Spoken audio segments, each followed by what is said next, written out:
Ora viva, boa noite, bem-vindos a mais uma edição do Direto ao Ponto. Hoje, ligeiramente atrasados, devido ao facto de termos estado a emitir até bem pouco tempo a reportagem que fazia referência à situação porque passam os trabalhadores do projeto agropecuário APECOS, que estão há mais de 2 anos sem receber salários, razão pela qual nós pedimos desculpas aos nossos telespectadores. Hoje, no Direto ao Ponto, vamos falar da Zona Livre de Comércio Continental Africana, que entrou em vigor a 1 de janeiro deste ano, sendo para já a maior área livre de comércio do mundo em relação ao número de países participantes. 54 dos 55 países membros da União Africana assinaram o acordo em março de 2018 e até o momento mais de 30 já o ratificaram. O bloco económico conta com mais de 1,3 mil milhões de pessoas e um produto interno bruto global superior a 3 trilhões de dólares. A Zona de Livre Comércio é um bloco económico regional formado por diversos países com a finalidade de reduzir ou eliminar as taxas alfandegárias entre os países membros. O objetivo é estimular o comércio entre os países participantes. Assim, as nações africanas planeiam reduzir as tarifas sobre diversas mercadorias e preveem uma maior industrialização e agregação de valor aos produtos do continente. Além das tarifas, o comércio africano enfrenta fortes barreiras não tarifárias por meio de leis, normas e até mesmo cotas. Vissolela Chivunda é economista, é a minha convidada para falarmos sobre esse tema hoje. Boa noite e obrigado por ter aceito o nosso convite. Entre os objetivos centrais da Zona de Livre Comércio está a criação de um mercado único de mercadorias e serviços, facilitado pela circulação de pessoas, a fim de aprofundar a integração económica do continente.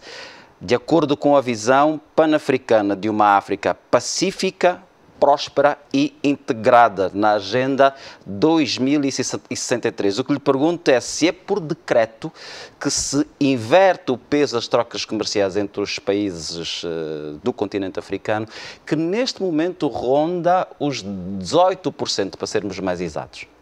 Boa noite, Cúcio Eugênio. Muito obrigada pela pergunta. Não é por decreto, não é por leis que é possível alterar o quadro das relações comerciais entre os vários países. O que é preciso fazer mais?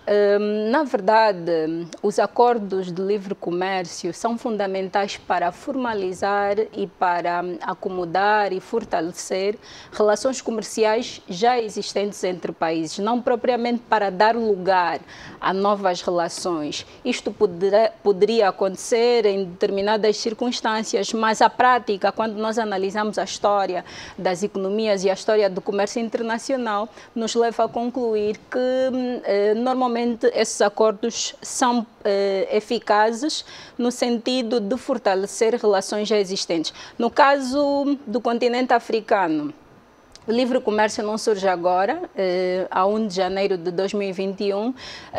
O continente africano possui 8 blocos regionais espalhados pela extensão do continente.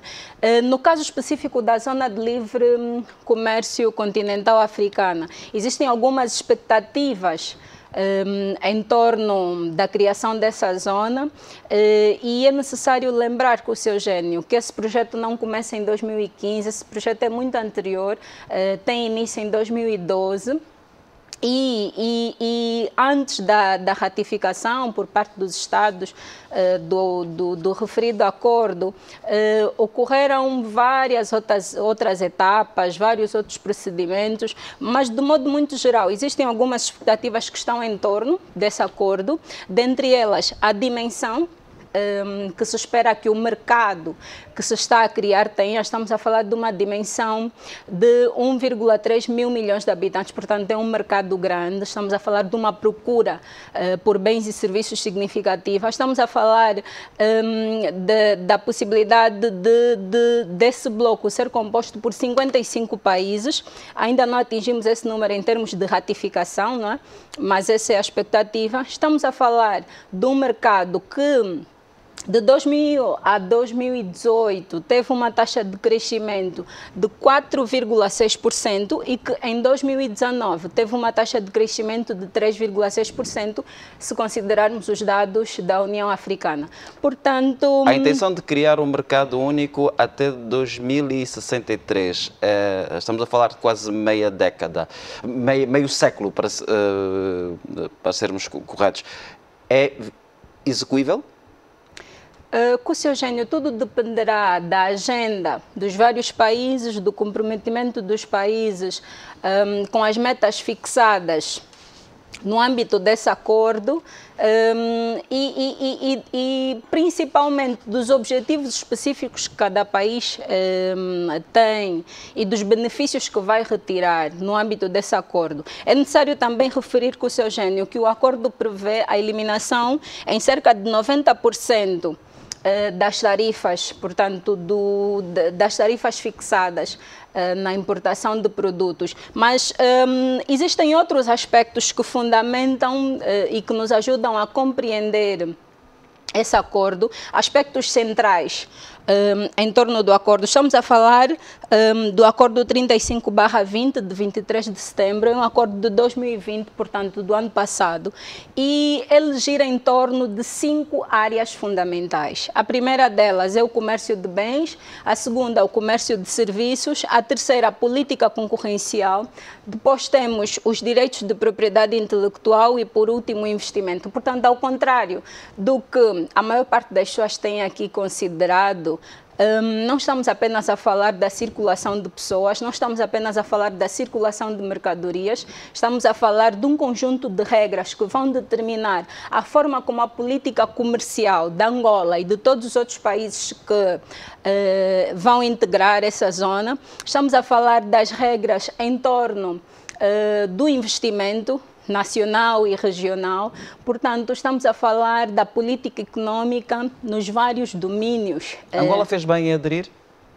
Essa é uma conclusão a que vamos chegar ao longo da apresentação com o seu Eugênio, porque, na verdade, quando nós fazemos a análise econômica de uma medida, nós precisamos de considerar os custos e os benefícios. E, nesse sentido, compreende-se que existem muitos custos associados a essa medida, muito mais custos e muito mais riscos do que benefícios.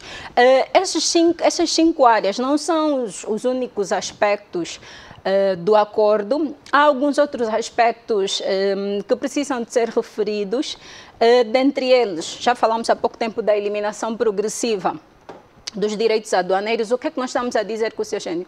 Estamos a dizer que muito provavelmente daqui a pouco tempo nós vamos ter vários produtos nacionais a serem comercializados noutros países, essa é a expectativa, mas vamos ter também produtos produzidos noutros países a entrar em Angola livremente, portanto, sem custos aduaneiros adicionais. Esse é o significado da eliminação progressiva dos direitos aduaneiros. Nós estamos aqui a falar de perda de receita fiscal. Sim, estamos aqui a falar de perda de receita fiscal. Estamos preparados para esse desafio? Mais no caso de Angola, mais do que compreender se estamos preparados para esse desafio, nós precisamos de levar em consideração que, para que Angola obtenha isenção de uma medida de eliminação de barreiras aduaneiras, Angola precisa de reunir 3/4 da Assembleia, ou então conseguir essa isenção por consenso. Portanto, unilateralmente, Angola não pode afirmar junto dos outros parceiros que não poderá implementar uma determinada medida acordada. Portanto, tudo que for decidido a nível da região, Angola passa a ser obrigada a adotar. O que é que nós temos aqui com o seu Eugênio? É relevante compreender, justamente para dar resposta à pergunta que fez, qual é o quadro de Angola? Portanto, em que condições é que Angola entra para esse acordo? Em que condições é que Angola entra para essa zona? E é necessário olharmos para aquilo que são as vendas de Angola para o resto do mundo.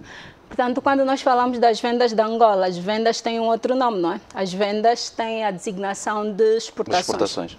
Exatamente. E quando nós olhamos para a estrutura das exportações angolanas, e não vamos propriamente, vamos olhar para os valores percentuais, o que é que nós percebemos? Nós percebemos que a produção angolana é de facto dominada pelo petróleo, não é nenhuma novidade, não é? Portanto, temos o petróleo aqui a dominar com 94,6% e em 2020 com mais de 90%. O que é que temos depois? Temos os refinados de petróleo, a seguir temos o gás, depois os diamantes e abaixo temos outras exportações que têm uma representatividade inferior a 1%.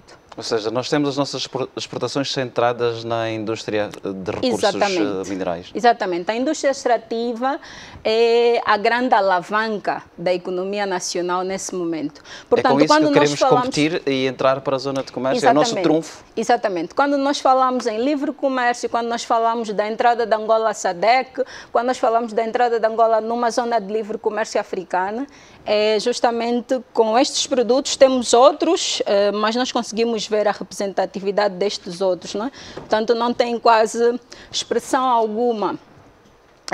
E não estamos propriamente a analisar o impacto da Covid-19 na economia, não é? Portanto, conseguimos aqui perceber o impacto, a queda das exportações. Já mas desde 2015 portanto, que nós temos essa estrutura, aliás, com o seu Eugênio, essa estrutura é anterior a 2015. Portanto, esse é o quadro das vendas de Angola, mas podemos olhar para mais características. Para aquilo que nós importamos.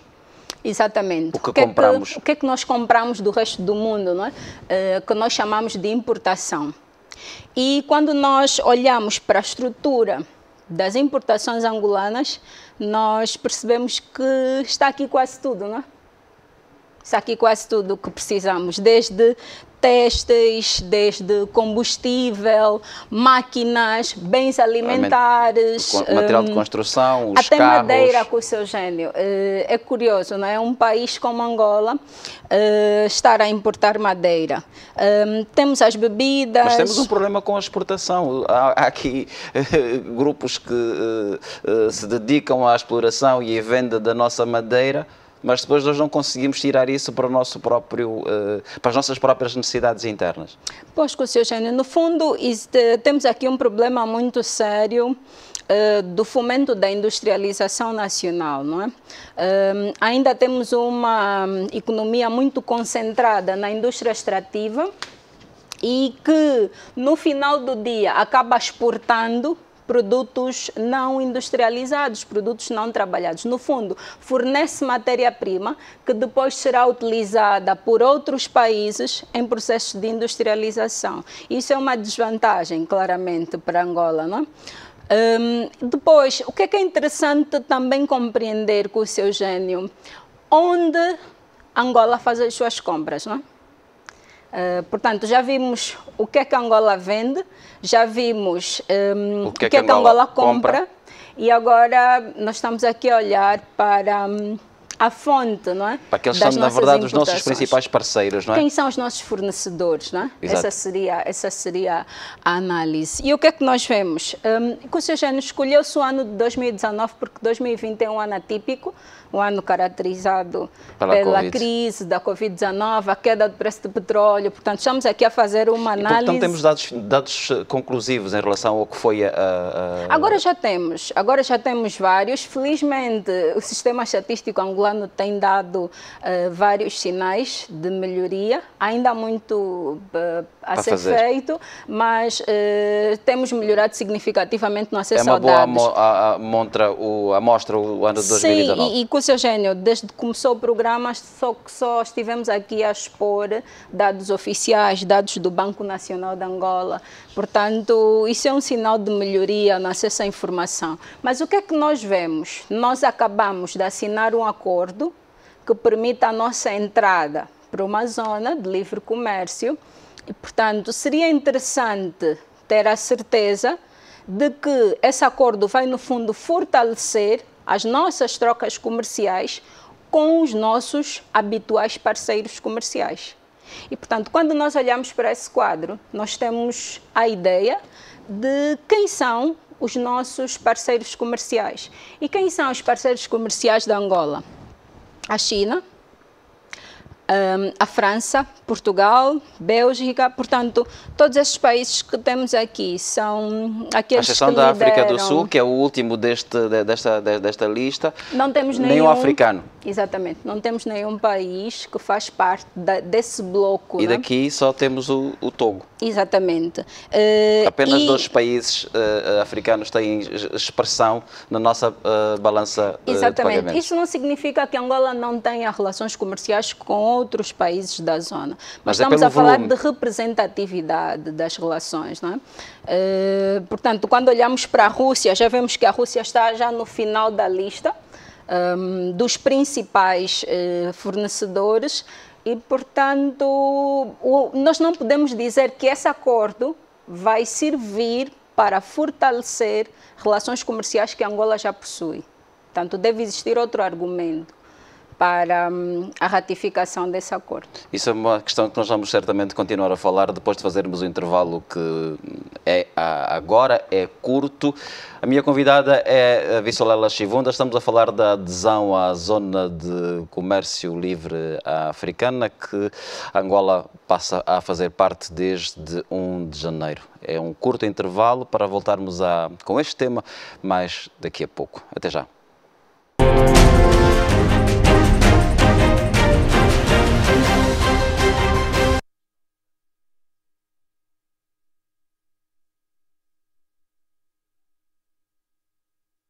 Para o acordo. Aqui agora vamos olhar para o setor externo, né? Okay. Taxa de câmbio, reservas internacionais líquidas, são indicadores do setor externo.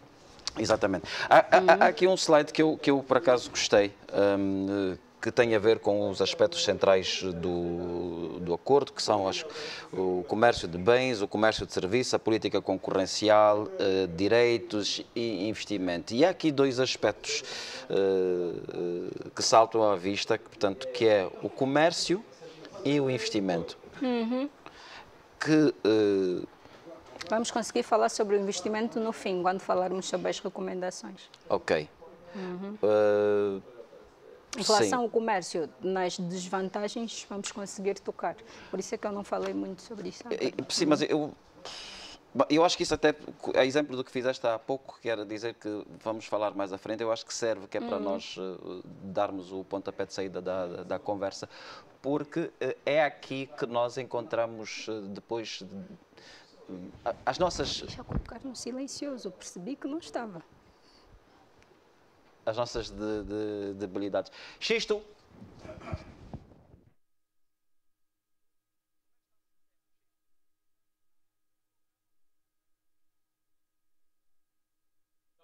Não. Como é que estamos de tempo? Isto está a cortar muito. 10 minutos.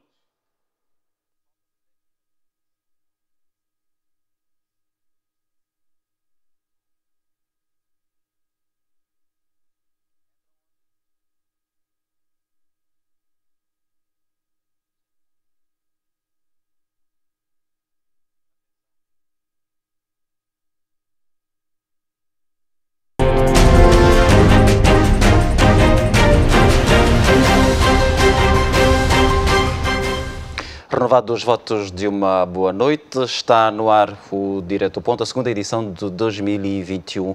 Hoje o tema é a adesão de Angola à Zona de Livre Comércio Africana. A minha convidada é Vissolela Chivunda, ela é economista.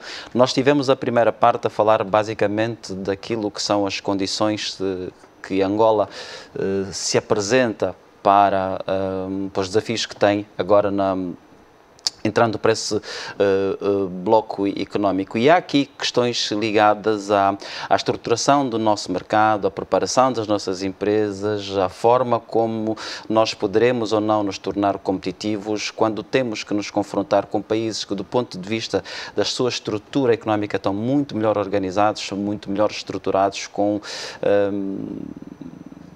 dificuldades que nós, ultrapassado dificuldades que nós ainda temos, sendo que algumas delas ainda de base. Eu perguntava-lhe há pouco se fizemos bem, ainda com estes problemas, a aderir a esta zona. Cúcio Eugênio, se... Porque nós entramos, e já, só para terminar, nós entramos para a Zona de Comércio Livre Africana, mas não, pouco ou nada se fala da adesão à Zona de Comércio Livre da SADC. Sim, Porquê que escolhemos uma e não a outra? Na verdade, a Angola não abriu mão de uma em detrimento de outra. Mas demos passos mais significativos para aderir à Zona de Comércio Livre Africana em relação ao da SADC. Sim, a União Africana desempenhou um papel fundamental, não é? Na criação da Zona de Livre Comércio Continental Africana.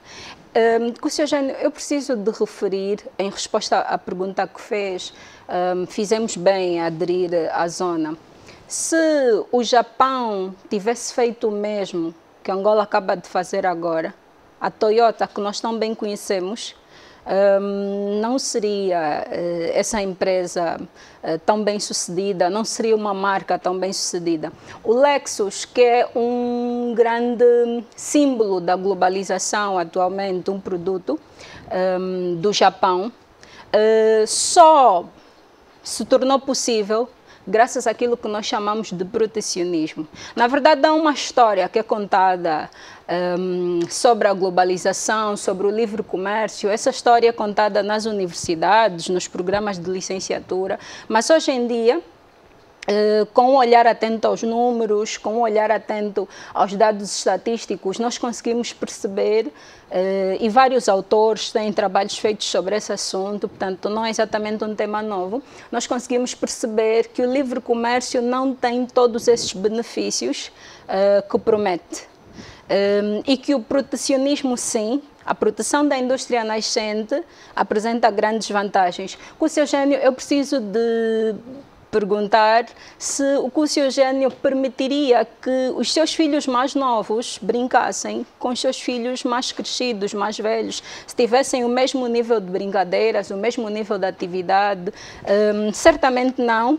Certamente protegeria os mais pequenos, exatamente, porque precisa de protegê-los, garantir que tenham o desenvolvimento necessário para um dia poderem brincar com os mais crescidos. Portanto, economias são organismos está a querer dizer vivos. Que o tempo que nós tivemos a adiar, e porque isso não são propriamente temas novos, o tempo que levou a que hoje pudéssemos fazer parte desse bloco, fizemos o trabalho de casa? Aquilo que estou a dizer, Cúcio Eugênio, é que o protecionismo é necessário e leva tempo. O exemplo que dei do Lexus, o exemplo que dei da Toyota, portanto, não é um exemplo que tomou 5 ou 10 anos. Estamos a falar de 50 anos de protecionismo. O protecionismo leva tempo. A proteção da indústria nascente leva tempo. Mas claro que não basta proteger a indústria nascente com barreiras aduaneiras. É necessário que sejam adotadas uma série de políticas para o fortalecimento do tecido empresarial, do tecido produtivo. Estávamos há pouco tempo com o Cúcio Eugênio a falar sobre as condições com que Angola entra para essa zona de livre comércio. E temos aqui alguns dados, dados sobre o setor externo da economia angolana. A taxa de câmbio, uma taxa de câmbio que está a disparar. Isso não é exatamente negativo, pelo contrário, a taxa de câmbio é um fator de competitividade. Portanto, uma taxa de câmbio continuamente a desvalorizar significa que a nossa produção, as nossas vendas vão afigurar-se mais baratas quando comparadas a dos nossos concorrentes. Mas temos aqui outros dados, temos os dados do serviço da dívida, portanto, que é uma relação entre a dívida externa e as exportações de bens e serviços. Portanto, em que medida a dívida consome os recursos que aquilo que nós vendemos e que vimos há pouco tempo nos proporcionam, né? E nós vemos que cada vez mais, à medida que os anos vão passando, a dívida vai consumindo uma fatia cada vez maior dos recursos que nós temos conseguido criar. Depois, com o Cúcio Eugênio, temos também aqui a barra amarela, que representa as reservas internacionais líquidas, né?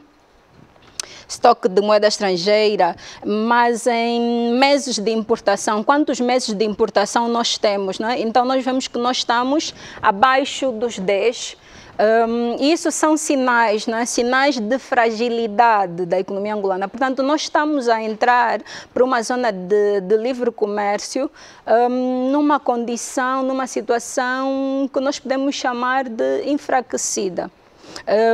Mas vamos olhar para a imagem seguinte, que apresenta um quadro, não é? Uma espécie de balanço, uma tentativa de construção de um balanço entre benefícios e custos. Então vamos começar pelos benefícios, não é? É sempre melhor falar sobre os aspectos positivos. E o que é que nós podemos encontrar? O alargamento da oferta de bens e serviços no mercado. Para os angolanos é com certeza uma grande vantagem, um grande benefício, porque muito constantemente nós temos que lidar com a carência de produtos no mercado, com a falta de diversidade de opções e, portanto, se nós estamos a pensar numa queda das barreiras, se nós estamos a pensar numa maior circulação de pessoas e de bens, com certeza nós podemos esperar um alargamento da oferta de bens e serviços no mercado. Isso é uma vantagem para os angolanos. Expectativas otimistas quanto ao futuro, sim, porque toda esta questão em torno da entrada para essa zona, as expectativas que estão a ser criadas em relação à redução da pobreza, em relação ao aumento das trocas comerciais entre os países, cria expectativas otimistas em relação ao futuro. E, portanto, isso é bom para a economia angolana. Depois, investimento direto estrangeiro, há essa expectativa, mas aqui é necessário referir com o seu gênio que o investimento direto estrangeiro é uma consequência do crescimento econômico, ele não é propriamente a causa do crescimento econômico. Portanto, se a economia angolana conseguir alcançar uma trajetória de crescimento positiva, favorável, facilmente conseguirá atrair investimento direto estrangeiro. Portanto, são algumas vantagens, mas existem também desvantagens. E, com o seu gênio, compreendo que nessa fase decisiva em que nos encontramos, sim, para nos mantermos ali naquele nas desvantagens, slide, vamos olhar agora para o outro slide, exato. Pois, é fundamental olharmos para isso, não é? Porque isso nos dá a base para preparar aquilo que se aproxima, exatamente. E o que é que nós podemos esperar? A morte das empresas menos eficientes, porque, com o seu gênio, a economia sul-africana é uma economia muito competitiva, é uma economia que vai ganhando cada vez mais presença no mercado nacional e, portanto, quando vier competir com empresas que estão agora a nascer, que têm os problemas de eletricidade, fornecimento de água, estradas, podemos esperar a morte das principais empresas, das empresas menos competitivas. Podemos esperar um aumento do desemprego, uma degradação das condições do mercado de trabalho. Por que, com o seu gênio? Porque os trabalhadores angolanos, com os problemas que a educação angolana apresenta, vão ter que competir com trabalhadores de outros países. É isso que significa a livre circulação de pessoas. E, portanto, nós podemos esperar um aumento do desemprego em Angola em consequência dessa medida. Perda da autonomia na formulação de medidas, como vimos há pouco tempo, para que Angola obtenha a isenção na adoção de uma determinada política, precisa de reunir consenso da Assembleia, ou então uma maioria de 3/4, o que é muito difícil. E precisa de apresentar argumentos muito concretos e não subjetivos. Portanto, existem muitas outras desvantagens e, para perceber isso, basta olhar para a própria estratégia da Inglaterra hoje, ao sair de uma zona de livre comércio. Basta perceber que a América, que tanto apoia o livre comércio hoje, várias vezes desistiu do livre comércio e adotou políticas protecionistas. Portanto, precisamos de olhar todas as versões da história do livre comércio. E, portanto, o que é que se recomenda, com o seu gênio? O que é que se recomenda numa altura em que nós já ratificamos? Numa altura, o acordo está assinado, existe um decreto presidencial que confirma a intenção de Angola e o compromisso de Angola de adotar todas as medidas previstas no acordo. Portanto, o que é que nós podemos fazer a essa altura do campeonato? Compreendo que o primeiro passo a ser dado é o desenvolvimento de uma nova estratégia para a educação em Angola. Nós precisamos de assumir que o atual modelo de educação angolano fracassou. Nós precisamos de assumir isso. Quando olhamos para a qualidade do capital humano, quando olhamos para as dificuldades que existem hoje em dia, nós precisamos de assumir que é necessário pensar numa nova estratégia.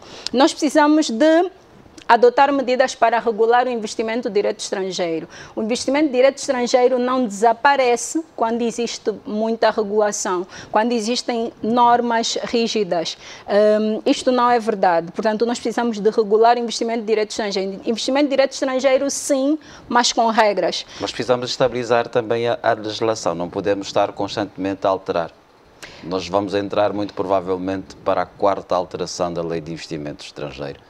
Em 10 anos. Sim, com o seu gênio, mas nós precisamos de ter um quadro legal adequado à situação econômica do país. Nós não podemos prender-nos a situações porque elas já foram criadas no passado. Nós precisamos de pensar na Angola para o amanhã e mudar as coisas quantas vezes for necessário mudar. E por último, com o seu gênio, criar infraestruturas necessárias para o desenvolvimento.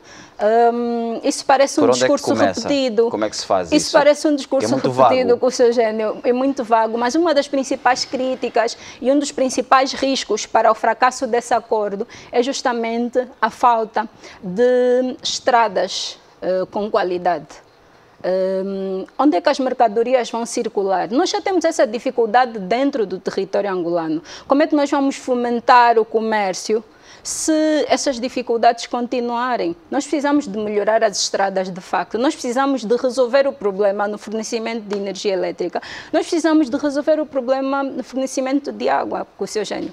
Nós precisamos de garantir que o básico, porque isto é o básico, nós precisamos de garantir que o básico existe para que o tecido produtivo possa de facto ser desenvolvido, para que de facto as empresas tenham possibilidade de sobreviver aos desafios da competitividade com o seu gênio. Que é o que nós vamos ter daqui para frente.